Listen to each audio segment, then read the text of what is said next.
For today's painting, I'm using some paper from the company Clairefontaine. This is some really great oil painting paper. This is a 9 by 12 inch piece of paper. So that's what I'm using for the surface. As far as the tools I'm using, pretty straightforward. I'm using some TREKELL brushes. They are the Bright Series, the Spectrum style brushes, very fine bristles to these. Hardly leaves any grooves in your paint. If you're using a really smooth surface and really thick paint, it doesn't really leave a lot of grooves behind because the bristles are so thin. If you're using a textured surface like I am today, you can barely ever notice any sort of texture from the bristles themselves. Unless you paint really thick and with hardly any medium or zero medium, then you'll get some grooves. But I'd say as far as bristles go, this is about as fine of a bristle as you can get. I really like the feel of these brushes. I've been using them for a while now. I was using a thicker, more hog style bristle for a while, and I'm just starting to love the feel of these brushes from TREKELL.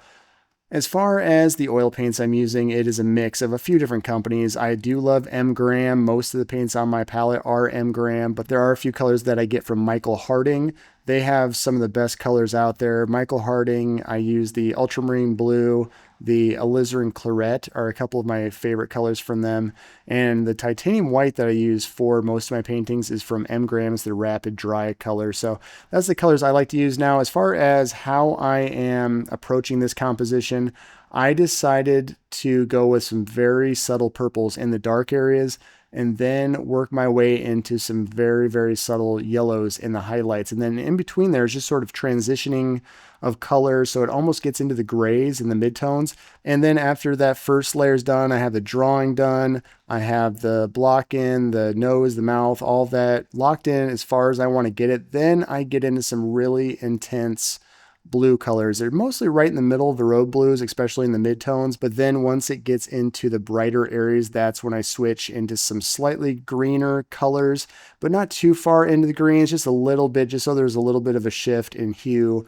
The process for this one, as I said, I'm starting with the overall shapes. Right now you're seeing that I'm just getting those basic shapes down. I go from the big shapes, get those kind of locked in, and then slowly work into the medium shapes, and then keep revising. I keep revising it until I think everything is locked in the medium size shapes, and then I finally get the nose, the mouth, and the details all figured out. Once that's all figured out, that's when I get into the color and I start having some fun with abstraction and the blue colors I was talking about earlier.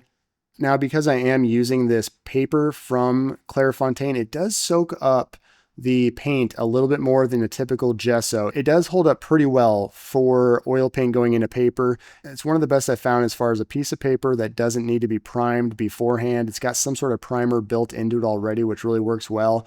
But at the end, you'll notice I'll do some final touch-ups where I get the black areas way more black, so it's got a lot more contrast just because some of that black paint and some of the other areas got a little dull. So I give it one final touch-up of paint at the end after I do the abstraction, and then it's done. So it worked out pretty well. I think, this piece has a nice feel to it. I haven't used this set of colors for a long time, if ever. I'm always trying to find different combinations. Honestly, I think there's limitless color combinations out there. You just have to find them. I know that there's only so many intense colors out there, but the combination that I use, those subtle colors with the intense colors, I feel like I'm always trying to find something different.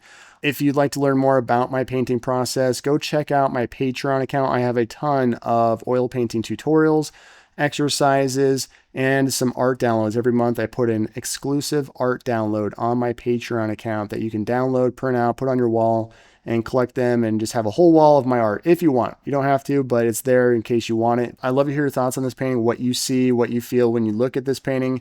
And now I'm just going to go ahead, put on some music so you can watch the full process for this painting called Tranquility.